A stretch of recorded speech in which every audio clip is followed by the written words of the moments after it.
פתאום השיחה מהמנהל היא שיחת פרגון. פתאום מריבות הוא בכלל לא שייך אליהם. הורים לילדים הפרעות קשב וריכוז. באתי היום לספר לכם ולבשר לכם בשורה שאפשר אחרת. השם שלי הוא דוקטור גד דואר, מומחה ללקויי למידה בקשב וריכוז.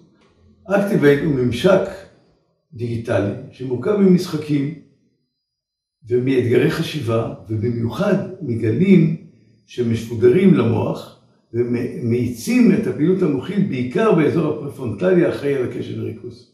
בשביל הילד זה משחק של 7 דקות יומיות, ובשבילכם זה הרבה קורת רוח. זה מוכח, זה כבר עובד.